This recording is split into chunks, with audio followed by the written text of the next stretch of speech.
여러분 안녕히 주무셨습니까? 참 좋은 아침입니다. 오늘 8월 27일 월요일 말씀으로 드리는 오늘의 번제 함께 합니다. 이사야서 29장 말씀 24절까지 기록되어 있습니다. 우리는 4절까지만 같이 읽겠습니다. 시작. 슬프다 아리엘이여 아리엘이여 다윗이 진친 성읍이여 해마다 절기가 돌아오려니와 내가 아리엘을 괴롭게 하리니 그가 슬퍼하고 애곡하며 내게 아리엘과 같이 되리라. 내가 너를 사면으로 둘러 진을 치며 너를 애워 대를 쌓아 너를 치리니 네가 낮아져서 땅에서 말하며 네 목소리가 나직이 티끌에서 날 것이라. 네 목소리가 신접한 자의 목소리같이 땅에서 나며 네 말소리가 티끌에서 짓걸이리라. 오늘 우리가 함께 읽은 29장 이사야서 29장 말씀 중심으로 서류 전형 믿음, 면접 믿음이라는 제목의 하나님 말씀 증거합니다. 서류 전형 믿음, 면접 믿음.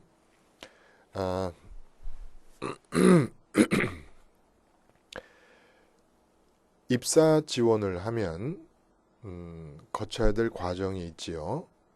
필기시험을 봅니다. 또 서류 전형을 하게 됩니다. 그리고 직무 능력 검사, 이 모든 과정이 다 합격이 되면 최종적으로 하는 것이 면접입니다. 그 면접을 통해서 확정을 짓고 입사 여부가 결정이 되지요. 근데 이제 이런 과정에서 필수적으로 들어가는 이 서류 전형과 면접, 이것을 우리가 끄집어내서 비유적으로 서류 전형 믿음이다, 또 면접 믿음이다, 이렇게 얘기할 수 있겠다는 거예요. 왜 그러냐면은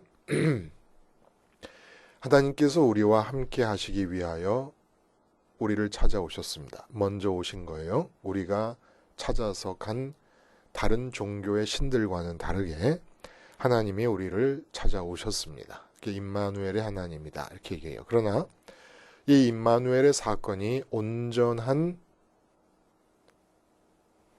구비 요건을 갖추기 위해서는 우리와 함께 하시기 위해 오신 하나님을 향하여 우리도 자발적으로 하나님과 함께 하려는 마음이 있어야 된다는 거예요. 그래야 진정으로 하나님이 우리와 함께 하신다는 임마누엘 사건이 완성될 수가 있습니다. 그런 의미에서 우리와 함께 하시기를 원하시는 그 하나님을 비유적으로 내가 내 인생에 하나님으로 합격시키느냐 마느냐 하는 과정인 것처럼 하나님을 모셔드리고 하나님을 인정해드리는 일을 비유적으로 얘기해 본다면, 여기에서 나와 함께 하시기 위해 오신 하나님에 대해서 우리가 취하는 태도 중에 긍정적인 태도를 가정할 때 긍정적으로 반응하면서 태도를 취해도 두 가지가 있을 수 있다는 거예요. 그게 뭐냐? 서류 전형 믿음과 면접 믿음이라는 겁니다. 서류 전형이라는 것은 다 아시는 대로 응시자가 제출한 서류를 바탕으로 해서 입사를 시켜도 괜찮을까 아닐까라는 적격성을 판단해 내는 겁니다.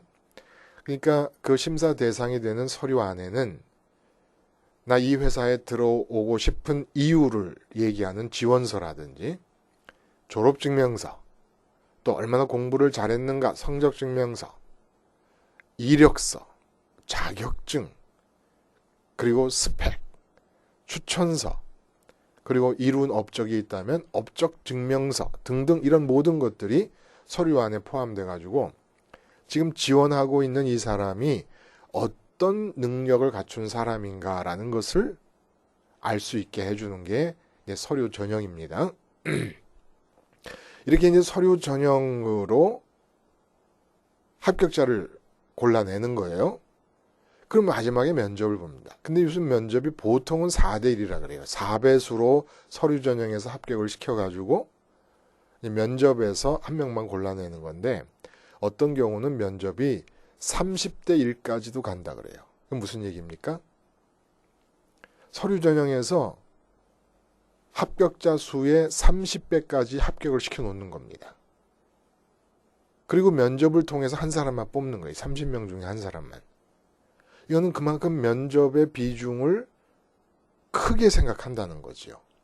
별의별 자랑거리가 될 만한 자격증과 업적과 스펙이 다 들어있는 그런 증명서가 넘쳐나는 서류를 가지고 전형을 해도 역시 사람을 직접 만나보는 것보다는 못하다. 그 사실 면접. 우리 회사의 미래를, 운명을 좌우할 일꾼들이 들어오는데 이거 얼마나 궁금합니까? 직접 만나서 말도 해보고 인상도 보고 사진하고 실물하고 다르잖아요, 늘. 궁금해 죽겠으니까 면접을 하는 겁니다. 쉽게 말하면 면접이 뭐 대단한 의미가 있는 게 아니라 우리 회사에 들어와서 같이 일할 사람이 궁금해 죽겠으니까 직접 얼굴을 면대면에서 보고 말도 시켜보고 분위기도 보고 어떤가를 좀 느껴보자. 서류에 많은 소개글이 있지만 면접을 통한 것보다 낫겠느냐. 이런 얘기 아니겠습니까? 자, 우리 믿음에 적용을 해봅니다. 우리와 함께 하시기를 원하셔서 우리에게로 오신 하나님, 그 하나님에 대해서 우리가 성경 공부를 통해 엄청난 양의 지식을 갖게 됩니다. 하나님의 이름이 뭐 셀 수도 없이 많고 그 이름마다 하나님의 속성을 뜻하는 내용들이 들어있습니다. 그래서 하나님께서 선민을 택하시고 선민에 대해서 어떻게 사랑하셨고 선민이 아무리 잘못을 해도 버리시질 못하시고 끝끝내 끌어안으시는 하나님의 사랑, 그 하나님에 대한 많은 교리들을 또 배웁니다. 근데 이 모든 것들이 다 문자화하고 서류로 만들 수 있는 내용들이에요.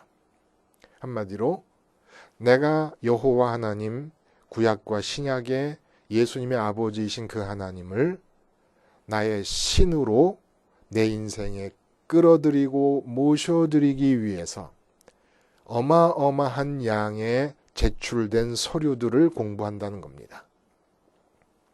이렇게 하나님을 서류로 아는 상태로 하나님 관계가 멈추고 완결되어 버리는 경우들이 너무 많다는 거예요. 내 마음이 그 서류로 성경 공부나 교리 공부 등으로 신학 공부 등으로 제출되어진 하나님에 관한 서류의 내용들을 보는 것으로 끝나버리고 실제로 하나님을 면대면해서 만나는 면접 순간, 면접의 자리까지 가지 못하는 경우가 너무나 많다는 겁니다.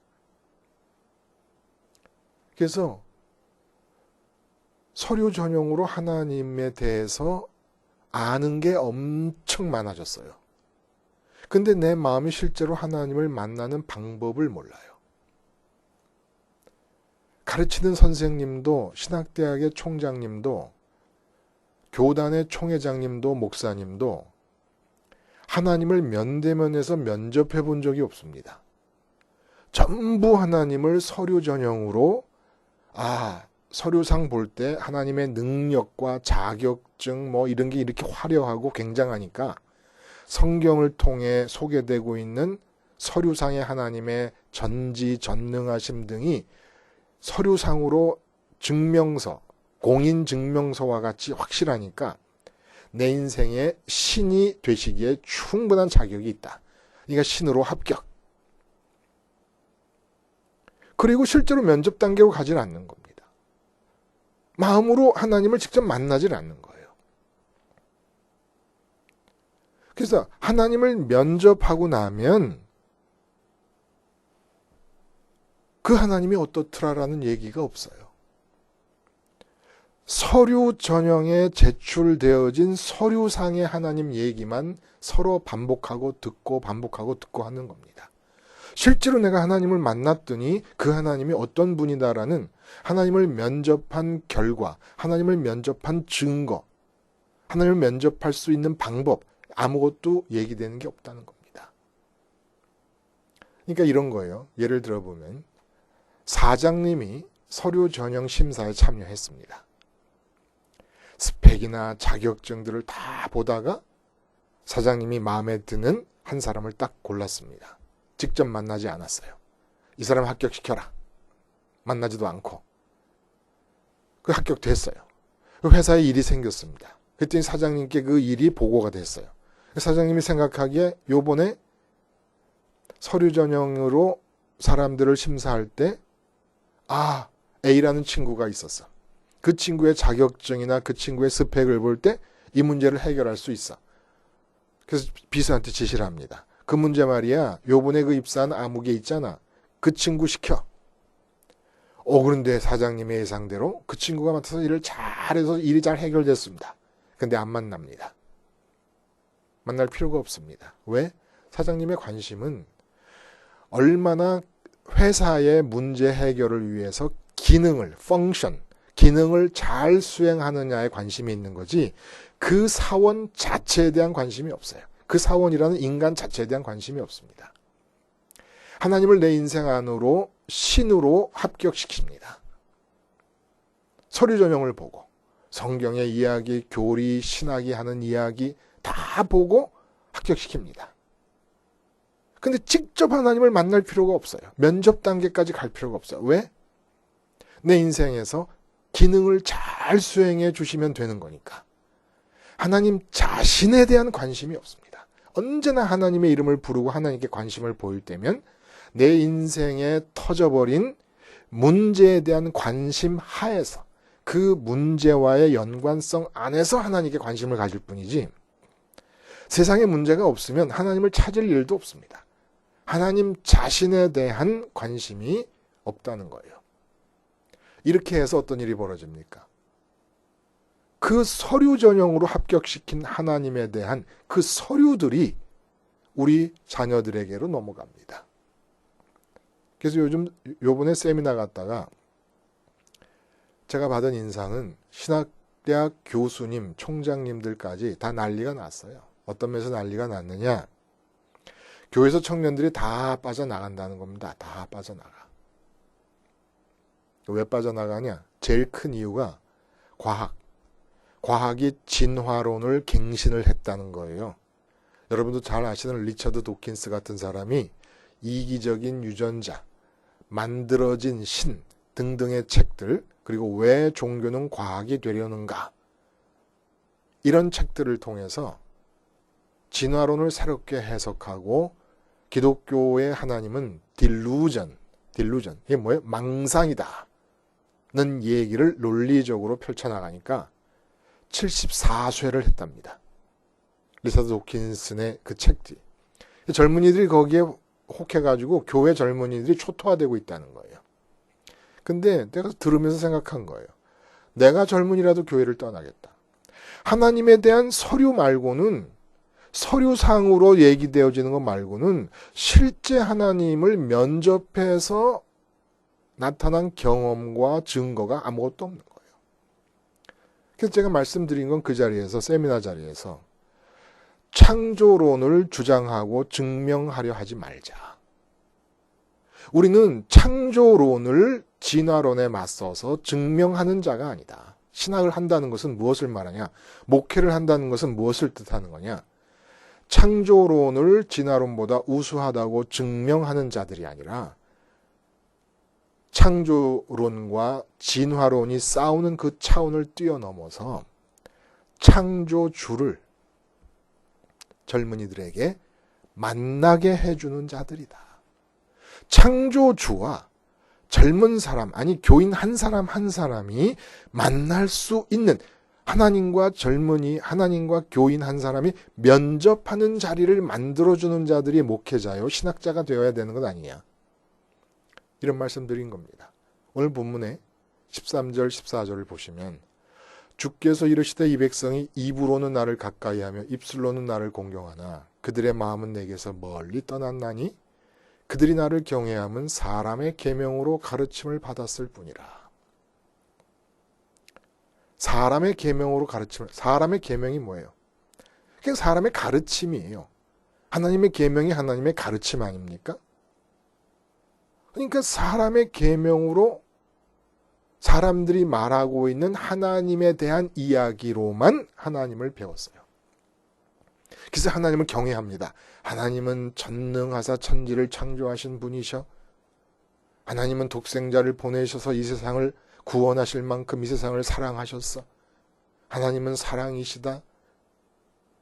하나님은 우리의 아버지가 되기를 원하신다. 서류가 말도 못해요.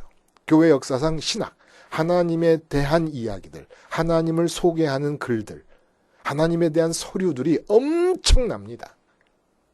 근데 교단 총회장님도 신학대학 총장님도 교수님도 목사님도 그 창조주 하나님을 내가 만날 수 있는 자리까지 이끌어 가시질 않습니다.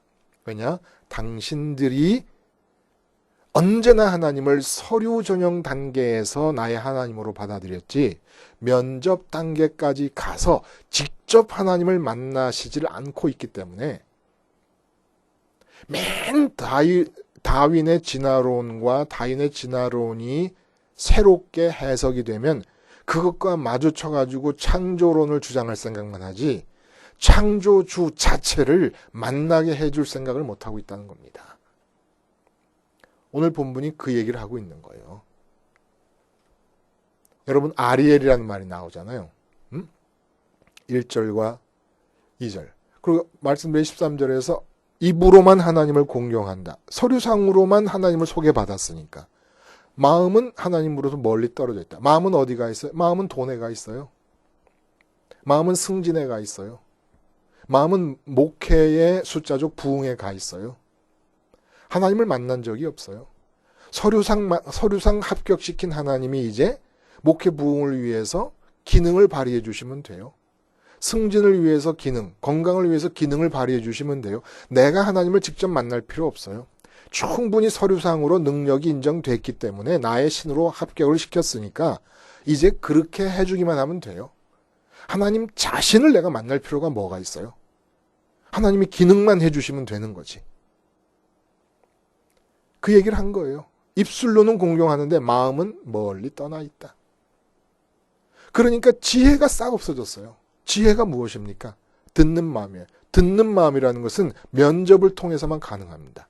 다시 말해서 인터뷰도 면접이라 그러지 않습니까?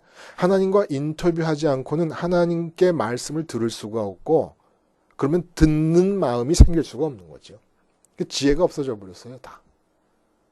이 아리엘이라는 것은 번제단을 달리 부르는 말이요 예루살렘을 달리 부르는 말입니다. 예루살렘도 아리엘이라고 하고 번제단도 아리엘이라고 해요. 왜 그러냐? 예루살렘 성이라는 것의 존재 의미가 번제단으로 축약될 수 있기 때문이라는 겁니다. 예루살렘이 왜 이 세상에서 존재하게 되었느냐? 왜 하나님이 예루살렘에 성전을 두셨느냐?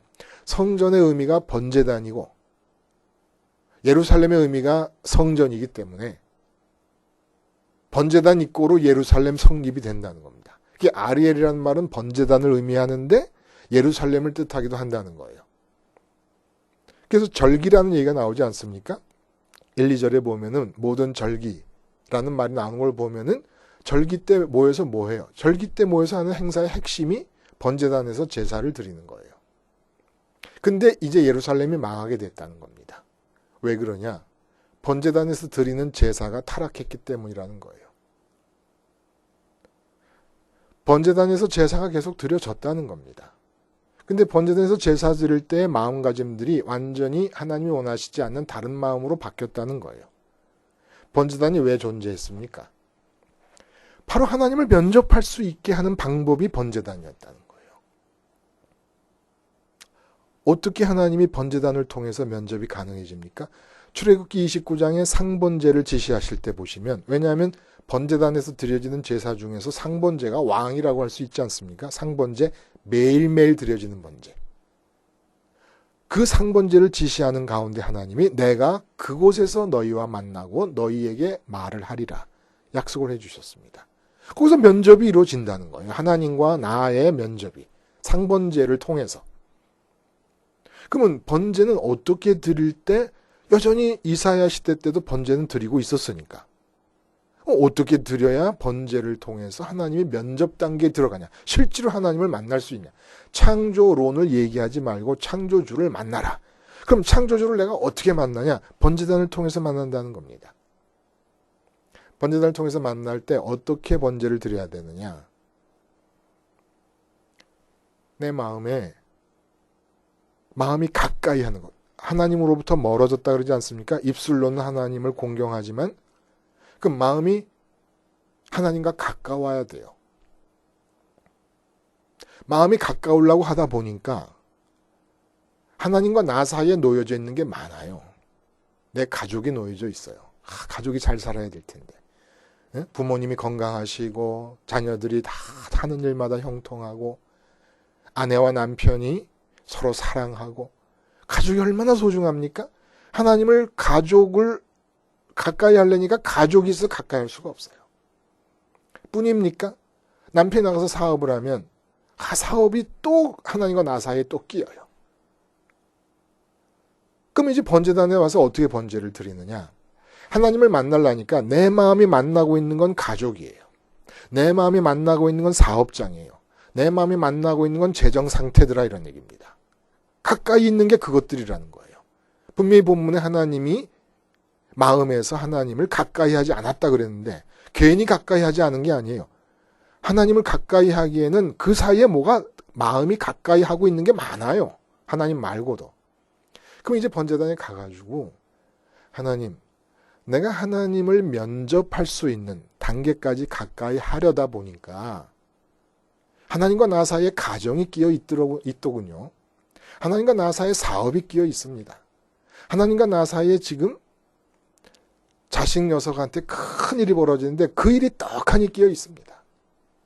도저히 이 문제들, 가정 문제, 사업 문제, 건강 문제, 자녀 문제 이런 것들이 해결되기 전까지는 하나님을 가까이 할 수가 없겠는데요.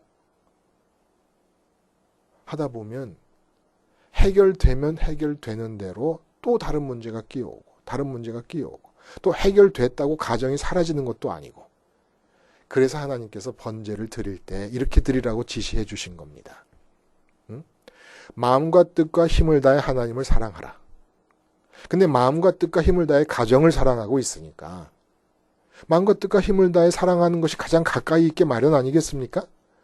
근데 마음과 뜻과 힘을 다해 가정을 사랑해서 가정이 제일 가까이 있다 보니까 가정을 가까이 두고 가정을 끌어안고 있는 네 마음을 번제단에서 죽여라. 이렇게 지시하신 겁니다. 그래서 말씀드린 대로 베델에 살든지 저 북쪽 단에 살든지 갈릴리에서 물고기 잡으면서 살든지 레바논에 가가지고 나무를 베가지고 국내로 수입하면서 살든지 레바논에서 나무를 벨 때라도 내가 이 나무를 베서 돈 많이 벌어야지라는 생각이 하나님보다 더 가까이 있으면 마음과 뜻과 힘을 다해 하나님을 사랑하는 것이 아니니까 마음과 뜻과 힘을 다해 나무 꺾어서 나무 베서 돈 많이 벌어야지 같다는 그 생각, 돈이라고 하는 것을 가까이 하고 있는 너가 지금 예루살렘에서는 나는 레바논에 있지만 레바논 숲속에 있지만 예루살렘에서 어린 양이 죽고 있으니까 레바논에서 돈 많이 벌어야지라고 생각하는 너가 예루살렘 어린 양과 함께 죽어라. 그러면 레바논 벌목하는 그 현장에서 네가 나와 면접할 수 있다. 가르치신 겁니다. 그러니까 번제단에서 번제를 드릴 때 내가 번제단 앞으로 가지 않았더라도 번제단에서 상번제가 아침 저녁으로 늘 제사장들에서 드려지고 있으니까 그 죽어가는 어린 양과 함께 나를 죽이면 됐어요. 어떤 나? 하나님이 제일 가까이 계시지 않는 나. 돈이 더 가까이 있고 건강이 더 가까이 있고 애인이 더 가까이 있는 나. 승진이 더 가까이 있고 사업이 더 가까이 있는 나. 나라의 문제가 더 가까이 있는 나. 그 나가 어린 양과 함께 죽었음을 고백함으로써 내가 실제 있는 삶의 현장이 어디든지 거기서 하나님을 면접하는 시간을 가지라는 겁니다. 하나님과 면접하고 나면 그 다음부터는 내 생애를 하나님께서 책임지시겠다는 거예요. 근데 번제를 어떻게 드립니까? 하나님보다 가까이 가정이 있어요. 그럼 와가지고 가정이 이렇게 잘 됐으면 좋겠습니다 하고 양을 죽여서 번제단에다 드리는 거예요. 그러니까 하나님 면접할 수가 없어요. 하나님은 서류상으로 능력이 있는 분이라는 것이 충분히 소개된 것으로 그냥 끝난 겁니다. 하나님 자신에 대한 관심은 없고 하나님의 기능이 발휘되기만을 바라는 마음으로 번제단에서 양 죽이고 소 죽이고 하면서 번제를 드린 거예요. 그래서 하나님께서 뭐라고 얘기하시는지 아십니까? 내가 아리엘을 괴롭게 하리니 그가 슬퍼하고 왜곡하며 내게 아리엘과 같이 되리라. 이게 무슨 말이에요? 수수께끼 같아요.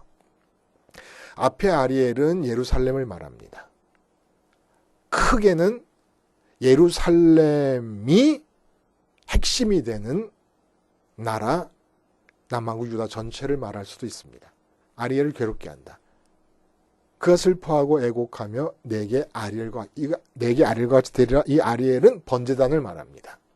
그러니까 무슨 말입니까? 예루살렘과 남한국 유다가 번제단에서 화목, 장작들의 불길이 훨훨 타오르고 그 위에 죽은 양이나 소가 지글지글 타는 것과 같이 예루살렘 자체가 그렇게 되리라. 왜?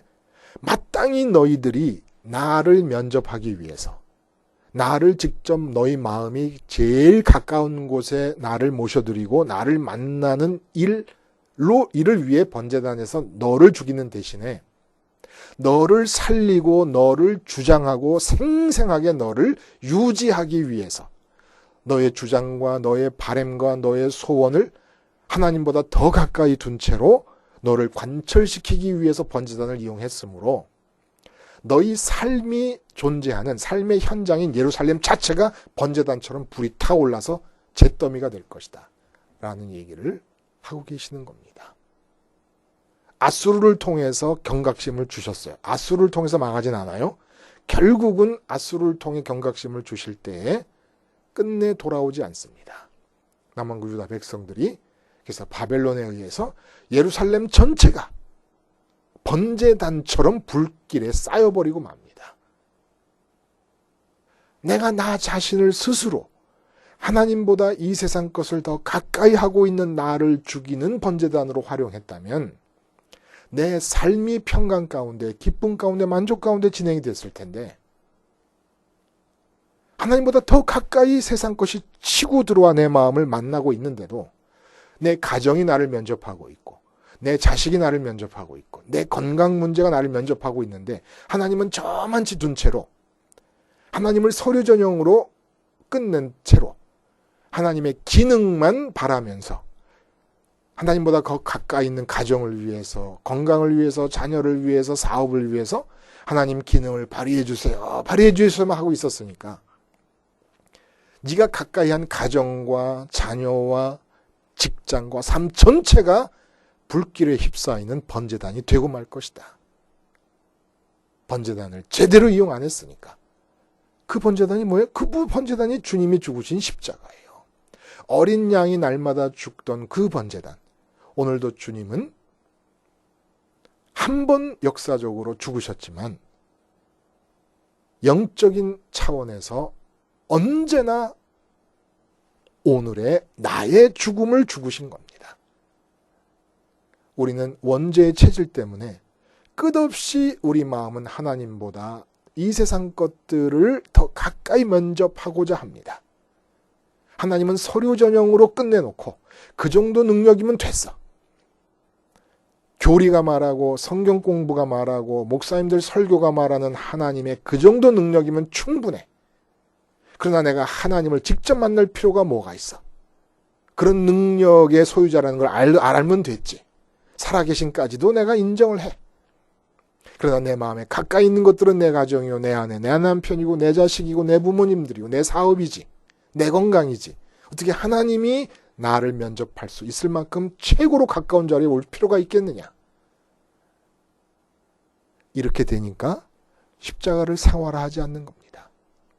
왜 십자가를 생활화합니까? 하나님을 면접 단계에서 만나려고, 하나님 자신이 나의 기쁨인 것을 고백하고 그 고백대로 하나님을 만나 기쁘고 만족하려고. 십자가 생활화가 아니면 하나님을 면접할 수 있는 단계까지 가서 관계할 길이 없다는 겁니다. 창조론을 주장하지 마세요. 그럴 필요가 없어요. 창조론은 증명할 것이 아니라 선언하고 선포하면 됩니다. 괜히 진화론을 주장하는 과학자들과 맞서서 싸우려고 하지 마요. 불필요한 짓입니다. 창조주를 만나는 길을 가르쳐주는 겁니다. 온 세상에 창조주를 만날 수 있다고 선언하는 겁니다. 십자가 생활화를 통해서 당신이 살고 있는 삶의 현장에서 창조주를 만날 수 있다고 가르치고 만나게 해주는 겁니다.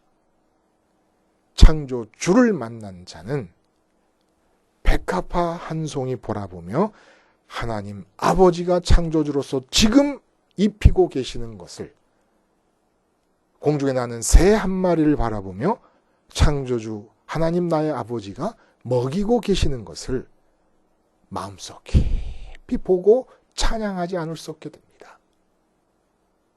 창조주 하나님을 서류 전형의 단계에서 끄집어내 들여서 면접 단계에서 내가 만나고 내 이웃이, 내 가족이, 나의 자식들이 만날 수 있도록 이제는 믿음을 서류 전형 믿음 단계에서 면접 믿음의 단계로 십자가 생활화를 통하여 바꾸어 나가야 되겠습니다. 기도하시겠습니다.